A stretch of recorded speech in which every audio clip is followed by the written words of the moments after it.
Welcome back to Two Dogs Talking Ball. It's been a while. We're back. Today, we're going to be talking about Tennessee softball, a little mental health talk, Tennessee baseball, the Olympics, Tennessee men's basketball, Cowboys, Tennessee women's basketball. We got a lot of topics to cover today. So I think we just better get right on in it. Okay, so we're going to start off with softball. What do you think's going to happen this weekend? For the Tennessee Invitational? Yeah. What do you think about this Invitational? The thing is, it's our first, kind of couple games at home. Mm-hmm. We've already played over 14. I mean, we're 14-0. And, played a lot of games. A lot of good teams, too, and we've beat them. Mm-hmm. But, just being able to kind of be here with the atmosphere for the Lady Vols game, this whole weekend, it kind of gives us a feel what we're going to expect to with the fan bases this year for the team. And, tonight, they play Appalachian State and Penn State. Tomorrow they'll play Penn State, North Carolina Central, and then end off Sunday with Penn State again. Mm-hmm. So you're playing 5 games in 3 days. So, for a softball team that's not really played that big of a stretch yet, I mean, they played good teams, but they've not played like, back-to-back doubleheaders, back-to-back days. Mm-hmm. It's been here and there. So just to kind of see what you're made of when you had those tough back-to-back games against good teams too. Penn State and Appalachian State both have over 10 wins this season. And they only have like a couple losses, maybe 3 or 4. So just kind of see how we do against good quality teams that could make the regional, do well in their own conferences. Looking forward to it. So just get ready for it. Just really excited to see what we're made of this weekend. Yep, should be a fun weekend. So, I mean, I want to kind of ask you about the Olympics. Obviously, we both watched it. We both, we're proud Americans against Canada. The men and women a hockey team. It meant a lot to me, but I know it meant a lot to you as well because you've watched hockey all your life, and I'm just now getting into it. So just kind of go into detail and just kind of, tell us, your emotions or how you felt as soon as you saw that game winning shot. I mean, when I saw that game winning shot, at first I didn't realize it went in, which I don't think a lot of people did. It was hard to see. I mean, at first it was like, and then all of a sudden it was cheering, and it went in. I mean, that's crazy. And it was hard to believe that, because Canada was, honestly, on paper, they were the better team. They had such a good team, but Connor Hellebuck played his lights out. The one save with his stick, and he just poked that away. That was great. I mean, that dude was making saves all night. They just couldn't score on him, and I was like, all right, we actually have a chance. But when we got to overtime, I was worried because Connor McDavid, he's the fastest player in the league. He's gone over 20 miles an hour, like over 100 times this year. He's insane. He's the best player in the league, honestly. But, I mean, just to see the USA's fight throughout that whole game. Oh, man. People thought they were probably not going to win that just because I wasn't sure going into that game, honestly. It was a toss-up. I just thought Canada was really the better team. But I knew Jordan Binnington was a little shaky, but he played good that whole game for Canada. He was a good goalie. But I knew going into the Olympics he had not the best year as a goalie. Yeah. But when these games come around, he turns into a whole different guy. He played great. Just, wasn't enough.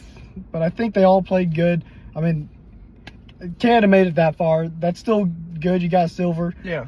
But, I mean, obviously not as good as first place we got. Yeah. And, I mean, it was just such a good experience to see us win for the first time in a long time. I mean, and then having the NHL players back this year, I think that's great for the Olympics, because not having NHL players, you're losing a lot of players in general. I mean, and that's a big part of this, and having those guys and the head coaches, all of them from the NHL, it's a great thing to see, and seeing USA win was just a great thing. And I wanted to add one more thing, too, just kind of ask you, one thing that really got me emotional at the game was when they held the jersey up for the guy. I mean, you talk about brotherhood, and you talk about, leadership, and, what it really means to be a true American. I know that hit home to you, so kind of go into detail how that made you feel after the game. So, with the Johnny Gaudreau thing, it was sad seeing him pass. Him and his brother both got hit by a drunk driver. Yeah. It was, I mean, and he was a Philly guy. He didn't play for Philly, but he was a Philly guy.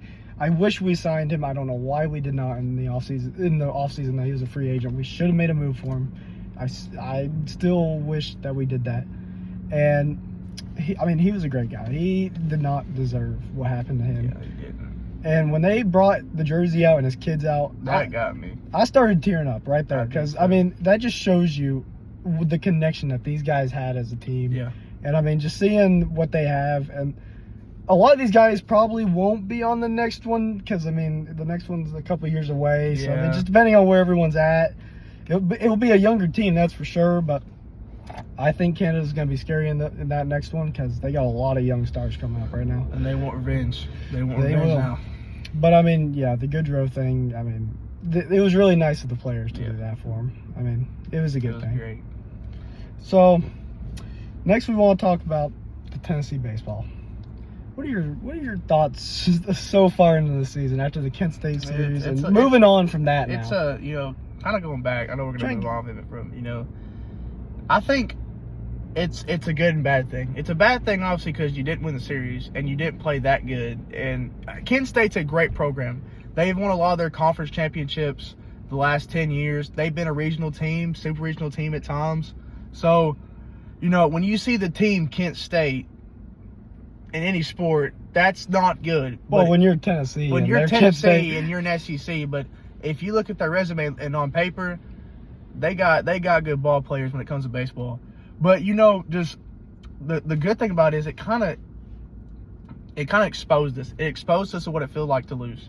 It exposed us to make us feel mad and ticked off that we lost. And today, we're playing in the Amegi Bank College Baseball Series against good opponents. Like number 1 UCLA today. gotta be ready for those opponents. Tomorrow you got 8-2 Arizona State.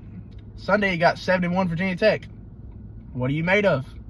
Games like these against top-notch college teams that you'll possibly see if you make it to Omaha, if you make it to regional or super regional.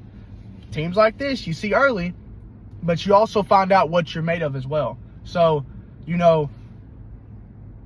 we hit a lot of batters against Kent State. Just A a lot. few, just a few. I think we had more hit batters than we did runs that series. Don't do that, please. I'm begging you. How about you hit the strike zone and strike them out, then either hitting their dome or hitting their back or whatever. Be consistent. Be accurate. That's the thing. Looking at this team this year, they've hit some nukes. They've hit some bombs. That Walter State trencher has had 2 nukes, including the one, the walk-off against Kent State, the game 1. But I still feel that we're rushing our plate appearances. I feel like we're not steady. We're not, we're not as hesitant as we should be. We're not laid back. We're not poised in the box like we were last year and like we're on the national championship team. Take some pitches, read the pitcher, get a feel of what he's doing, and attack him. You got to get right back at him. So this weekend series against all these top-notch college teams will help you do that better and better and more consistently. Yeah, I mean, getting these losses out of the way early, that's just get them out of the way. Just Because when it comes conference time, you got to win. exactly. You got to win. I mean, you can lose a couple, but you don't want to. You just want to keep winning. You just want to keep winning during And conference when it comes to time. baseball, SEC's top-notch. Exactly. Top-notch. Kent State's good, but They ain't no Vanderbilt. They're not Exactly. Kentucky. They're not Texas. They're not LSU. They're not those programs. So, I think it's time we talk about the mental health stuff. I mean, seeing what happened, Yeah, it's crazy. well, with Rondale Moore recently, I mean, you just hate to see that. The dude's had 2 season-ending injuries, and for it to just end like that, you Yeah. just really hate to see that because you know he was not in the right mindset. And I mean, I'm sure the people around him still, I'm sure they cared about him. I mean, Yeah. obviously, I mean, you had people around him that still cared, and they just probably didn't see it because it's not easy to see. It's not an easy thing to see. You don't know what's going on in the everyday life of somebody. Marshawn Nealon, that dude scored a touchdown a week or it was a day or 2 after, and the next day, all of a sudden, He's he gone. killed himself. I mean, you hate to see that, man. I mean, these sports players, yeah, they get paid a lot of money. That don't mean nothing. And It doesn't. still can affect them mentally. Even everyday Yeah. people. That's why you still have to check on everyone. Even the happiest people still have problems going Yeah. on. I mean, you have to check on these people. Yeah. It's such a sad thing to see out there. I mean, I hate to see it for sports players. Anybody. Anybody. It doesn't matter who you Anybody. are. I still hate to see that. That's like, terrible. you got to Yeah. check on people. Even if they just seem like they're the happiest, you just have to check just to make sure. You can only do so much to try to help. Do And what you can do to help. Make an impact on somebody. That's all you can do. That's all I you mean, can do. just Try gotta- it. Just do your best. Just love everybody. No hate. Spread positivity. That's what we're here for. All we want to do with this is just spread positivity, give y'all something to talk about. But, just... And sports are a good thing for this. Yeah. Not for players, but for people who just like sports. It takes away so much going on in the world. Sports frees you from all of the, just craziness in the world. No matter where you live, no matter where you're from, sports is an escape from craziness going on in this world. It's always nice to find a hobby you like. Just find someone to talk to. No matter who it is, just talk to people. And the thing is, sports brings people together. We became friends because of sports in 6th grade. And we've been friends since, 2017? Almost 10 years. We've been friends for almost a decade. And sports has been a big reason. Mm-hmm. We might not like the same teams, but it's last year when Boston played Atlanta, we went to Truist Park in Atlanta and enjoyed it. I won one, and he lost, and he won one. So it's we experienced both our teams winning. We watched our favorite players play. We got to experience Truist Park and all the scenery around it together, because that's what sports does. It brings people together. No matter who you like, no matter who you don't like, who your favorite player is, the player that you can't stand, no matter what, sports brings people together. And also, I get if you don't like a sports player, but when you go on to Twitter or something and post bad things about them, and they see that does not help them mentally. It doesn't. I get you could be mad at them, but you don't need to go post it. Just say it on your own. You don't need to go out and talk about how bad they are, because that will just hurt them mentally and bring them to these types of situations. Yep. And you just hate to see that. So it's just better to if you have something bad to say, just probably don't say it. Spread more positivity. And say, okay, you had a bad game. You'll just bounce back next week. You got this. There's always another game. You just keep moving forward. That's what I'm saying. All right. So now off of that topic, we're going to talk about basketball. Yep. So, what about the Lady Vols? What about them? What about them? What about that interesting game the other night? Against LSU? Uh-huh. That was certainly a game, right? See. You watched that game, didn't you? Yeah, every minute of it. I didn't get to watch that game. You didn't miss much. Oh, I know that. So what exactly are your thoughts on that game? Well, if you hit your free throws, you cut the lead to 10. At least you make it look closer. That's all we can say. The thing now, I will say, in the first half, we looked great in the first half. There's always a second half. You got to play a full game. This is a game right here. We were LSU senior night, so and the thing is, I'm not taking anything away from LSU, but that's a team that we could beat. Oklahoma is a team we could have beat. Texas we could have beat, but they're just Texas, LSU. That's the top notch. The thing is, Texas just got their 10th ranked win over a top 25 opponent this season. The record is left by South Carolina a couple years ago. Texas is a prestigious school, and the Lady Vols held them to 65 points, only lost by 2. Then we go play Oklahoma, lose by 7 without Janiah Barker. And we go to LSU. We're healthy, we got everybody, and they smoke us. They smoke us. You shoot under 70% from the free throw line. You go 27 to 71 from the field goal, and you go 5 of 19 from 3-point range. And you miss layups. And you turn the ball over. You're not going to win.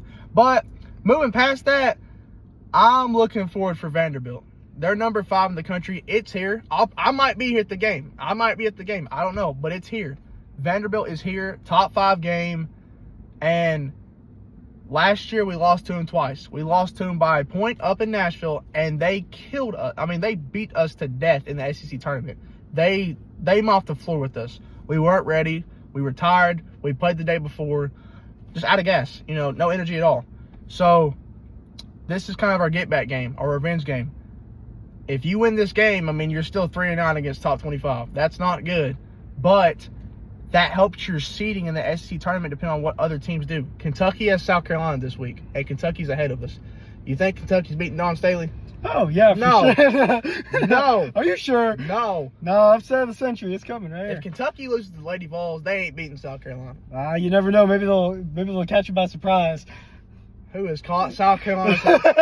Texas beat South Carolina in the Players era, and then Oklahoma beat them. You want to talk about Lady Vols game versus South Carolina? Probably not. No, I don't want to either. But, on a serious note, if you sneak a top 5 win, on senior day for the Lady Vols, if we're able to sneak one, and Kentucky loses to South Carolina, we get the 6th seed, potentially the 5 seed if Ole Miss loses to I think it's to Texas A&M. About A&M. yeah, that's a good game too. But I mean, but on a serious note, we have to take care of business. We have to lock in. We have to play the brand of basketball that we are capable of playing. Not the way we've been playing, obviously, right now. But I mean, play the team game. Stop playing one-on-one. Stop. That's the thing. It's just too much one-on-one this season. Not much team effort. Our assist numbers are down from what they were at last year. Come together. Continue to build that team chemistry. You have a lot of freshmen on this team that we want to keep their whole career here at Tennessee to allow them to grow under the leaders that we have now and to making them good leaders when they get to the senior level. Have that team chemistry. Continue to grow. Have confidence. Trust the system and play a good brand of basketball. Who knows? Maybe this win against Vanderbilt shifts the momentum going into the SEC tournament, going into the NCAA tournament. Who knows? But it all starts with taking care of business. So that's all I have to say about that. I think it's time for a little bit of Dallas Cowboys talk. Hey, you're 3 for 3. I mean, so far, I'd say 2.5. I'm 0 for 1. I'd say 2.5 because, yes, I got the Logan Wilson. Yeah. That one happened. I got the Javonte Williams. I was off just by like $1 million for guaranteed money. I mean, the contract itself was 3 year, $24 million, but the guaranteed is 3 years, $16 million. I was almost right about that. I said 3 year, $15 million. That was close. And then the Logan Wilson, I said we were going to save $6.5 million, and we saved $6.5 million. I mean, so far the moves we are made have aligned to this, and I've heard that we're interested in the Kobe Dean, which is another move that I mentioned on here. And I mean, honestly, I guess maybe Jerry watched the podcast. Maybe he joined the podcast. What up, Jerry? He said, "You know what? These guys know they talk ball. They're 2 dogs talking ball. I want them." He said he understands it. And I say 2.5 because George Pickens, we franchise tagged him, which is all right, but like the money is $28 million for the 1 year. So I think being able to get the contract out of the way is needed because you sign him, then you're good on offense. I mean, maybe you change the right tackle out, but other than that, your offense is fine, I think. So then you can work on your defense because the defense is the biggest thing that needs to be worked on. Oh, yeah, for sure. Just because our defense last year was obviously not great, 32nd in the league. I think with Christian Parker, it's going to be a whole different thing. I'm excited to watch this defense because it literally cannot get worse than 32nd. So, I mean, you can only move up from here. Yeah. So, I mean, it can be exciting to see. I don't want to say nothing crazy because, you gotta wait. 30 years of this, yes, not great. 60 years from now. So, I mean, we just got to wait and see. I think I'm just excited to see it because I think they're going to help the younger guys out so much more. I mean, Eberflus used to be a pretty good coach. I mean, I have nothing against the guy. But as a coach, it was definitely time to just cut ties with him. The experiment did not work. It's okay. I mean, he's fine. We're fine. Everyone's fine. See? We found our new guy. I think that's a good spot to be. We'll see what happens this year with Christian Parker. Who knows? I was looking forward to seeing what happened to Andre Sweat this year. And then, it's okay, you got Jermaine Johnson. I'm 0 for 1 on my prediction. He has a Pro Bowl. Okay. Your prediction's off to a great start. Well, I mean, most of my predictions are because of the NFL draft picks, though. Yeah. That's what I'm looking forward to seeing. Yeah, and I think, well, Tennessee men's basketball. What do you think about them right now? They've got a tough opponent tomorrow. Number 17, Alabama. I mean, we've already got him before. We got him with Bediako when he was playing for Alabama, that G League dropout. So, is he still on? No, they wrote him ineligible, and he tried to get it again, and they wrote him ineligible again. Yeah, I kind of just quit keeping up. So with that's why. So before he got ruled he can't play anymore, Florida started chanting G League dropout to him at Florida that one game. I did see that. Yeah. So, but focusing on the game Saturday, my motto when you play a team twice in the same year, it's hard to be a team twice if you play them 2 times. unless Kentucky's playing Tennessee, obviously. Well, and if you get a nice lead on them, you can definitely hold that lead. Well, for 2 minutes. Unless you're. But I mean, you know, just on that's why you got to play a full game. You can't just play a half. You have to play the full game. That's what I'm saying. But on a serious note, you know, this is a game that could potentially decide an NCAA tournament seeding. Right now, Bama's a 4 and we're a 5, which doesn't make sense because we've already beat Bama. So I don't know how we're higher. And if you beat Bama tomorrow, you're higher conference-wise too. The thing is, if Tennessee wins out and Arkansas loses maybe 1 or 2 more games, Tennessee gets that 2 seed going into the tournament, SEC tournament, and you avoid Florida at all costs. You avoid Florida potentially until the SEC championship game if you make it. And you play the 10-7 game. I mean, there's just so much, you know, in the air right now. If you just take care of business, you win the ball games. Missouri, I'm not too mad about that loss. Missouri is a good basketball team. They have had great wins this year, and they are a very underrated team. Not many people really look at Missouri and be like, oh, they're a good team. They're 19-8, and, you know, they're on the bubble. And it's like there are so many teams in the tournament right now that have a higher seed than Missouri that Missouri could destroy right now if you look at the way they play. I mean, Missouri just has so much depth on their bench, the whole roster. I mean, they played like 9 or 10 guys against us Tuesday night, and they all perform really well, no matter what their role is. Rebounding, blocking shots, scoring, passing the ball, getting turnovers. You know, whatever their role was, they were fulfilling it, and they were playing it the right way. I mean, you know, just with that loss, I hope it just motivates us to come out and smack Alabama in the mouth tomorrow, because that's what we got to do. You get an impressive top 25 win, not only do you go up ranking-wise in top 25 rankings and your conference rankings, your seeding gets higher the more you play well at the end of the season. So just looking forward to it, you know, just looking forward to seeing how we develop tomorrow and how we grow for the loss against Missouri. You know, hopefully JP Ashell will be more than like 100 or like 50% to go, because he was still not 100% against Missouri. But my motto is, you know, when someone goes down, it's next man up. And that's what we've been doing when someone goes down. Dwayne Brown stepped up. Felix has stepped up. We saw that in person. Felix, 17 points, 8 rebounds, 3 dunks when they played against Oklahoma. It was insane. He had I don't think he missed a shot against Missouri. He went like 8 for 8 against Missouri. And he had like 14 points in the second half. Like, he has stepped up so much. Now, I hated that it was at the end of the season, but that's the right time to get hot. That's Nate Ament's getting hot at the right time. Bishop Boswell's defense is getting hot at the right time. We're getting hot at the right time. We just have to keep that consistency going day in and day out. So, you win, you're in. I mean, you win, your season gets higher, you get better, you get more confident. All right, I think that's going to do it for the Two Dogs Talking Ball podcast today. Hope you all enjoyed. Two Dogs Talking Ball, out.